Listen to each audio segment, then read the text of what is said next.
অধীর আগ্রহ অপেক্ষা করছেন অনেক মোদি চলে গিয়েছেন, অনেকে কষ্ট করে আছেন। এখন যারা বসে আছেন এলাকার সব আমার প্রিয় ভাইয়েরা সেই সঙ্গে এখানে উপস্থিত, যার জন্য আপনারা অপেক্ষা করে বসে আছেন, যার হাতে আগামী বাংলাদেশ, যিনি বাংলাদেশকে নিয়ে স্বপ্ন দেখেন, যার বাংলাদেশের জন্য পরিকল্পনা আছেন, যিনি গোবিন্দগঞ্জ নিয়ে পরিকল্পনা করেন, যিনি গোবিন্দগঞ্জের ধানের শীষ মার্কা বিশ্বাস করে উন্নয়নের জন্য তুলে দিয়েছেন,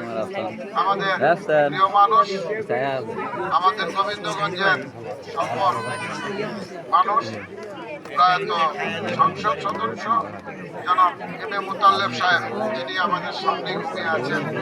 ওনার সুযোগ্য পুত্র ডক্টর শরীফ কায়সার লিঙ্কন আজকে ভুটান বৈঠকে সম্মানিত প্রধান অতিথি। সেই সঙ্গে এখানে আপনাদের সামনে দীর্ঘদিনের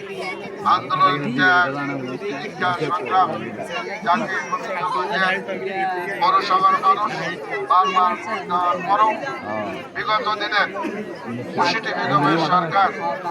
মেয়র ঘোষণা করতে দেয়নি, সেই প্রিয় মানুষ, প্রিয় ব্যক্তিত্ব, যার হাতে গোবিন্দগঞ্জ থানা বিএনপি দায়িত্ব ন্যস্ত, গোবিন্দগঞ্জ থানা বিএনপি সম্মানিত আহ্বায়ক যারা ফারুক আহমেদ ভাই এবং সেই সঙ্গে বিএনপির ছাত্রদল থেকে উঠে আসা গোবিন্দগঞ্জ পৌর বিএনপি নেতৃত্ব, যার হাতে আমাদের দল ন্যস্ত করেছে। আপনাদের আমাদের এই প্রিয় মুখ যারা